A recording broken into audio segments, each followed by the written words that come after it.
ఈ video last దాకా చూడండి, సబ్స్క్రైబ్ చేయండి. గోంగూర పువ్వు కందిపప్పు కూర ఎలా వండాలో వీడియోలు చూపిస్తా. ఇప్పుడు గోంగూర చెట్టు దగ్గరికి వచ్చినాం.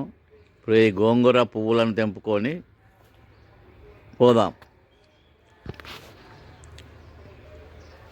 ఇది గోంగూర చెట్టు యొక్క పువ్వు. ఇప్పుడు ఈ పువ్వులను తెంపుకొని వెళ్దాం. గోంగూర పువ్వు తెచ్చుకున్నాం. దీన్ని ఒలవాలి. ఇలా మొత్తం రిబ్బలను ఇట్లా ఒలుచుకోవాలి. ఒలుచుకొని దీన్ని శుభ్రంగా కడిగి ఉడికే పప్పులు వేసుకోవాలి. మొత్తం పువ్వుని ఇలానే ఒలుచుకోవాలి. ఇలా మొత్తం పువ్వులని ఇలానే ఒలుచుకోవాలి. ముందుగానే పప్పు ఉడకబెట్టుకున్నాం. ఇప్పుడు పప్పు ఉడుకుతుంది.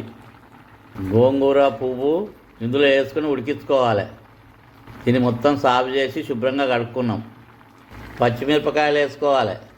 ఇప్పుడు ఉడికించుకోవాలి. కొంచెం కారపొడి, తగినంత ఉప్పు, కొంచెం అంత పచ్చింగు, ఇవి మొత్తం ఇప్పుడు కలుపుకోవాలి పచ్చివాసన పోయేదాకా. కూర కందిపప్పు ఉడికింది. ఇప్పుడు దీన్ని మరవోసుకుందాం. స్టవ్ వంట పెట్టినాం. స్టవ్ పైన మట్టి కంచులు పెట్టినాం. అందులో 2 చెంచాల నూనె పోసుకున్నాం. 1 చెంచాడు పోపిత్తులు, 1/2 చెంచాడు జీలకర్ర, ఉల్లిగడ్డలు, కళ్యామాకు ఇలా దూరగా గోలించుకోవాలి. ఇప్పుడు ఉల్లిగడ్డలు గోలినాయి.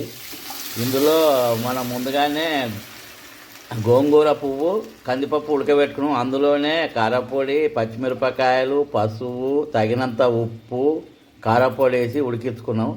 ఇప్పుడు దీన్ని మరవసరం అంటారు. ఇందులో ఒక నిమ్మకాయ వండుకోవాలి. మనం ప్రతి కూరలో నిమ్మకాయ వండుకుంటే ఆరోగ్యానికి మంచిది. గోంగూర పువ్వు కందిపప్పు కూర రెడీ అయింది. దీన్ని ఇప్పుడు 1 చెంచాడు మసాలా వేసుకొని కలుపుకొని స్టవ్ ఆఫ్ చేసి తెచ్చుకోవాలి. గోంగూర పువ్వు కందిపప్పు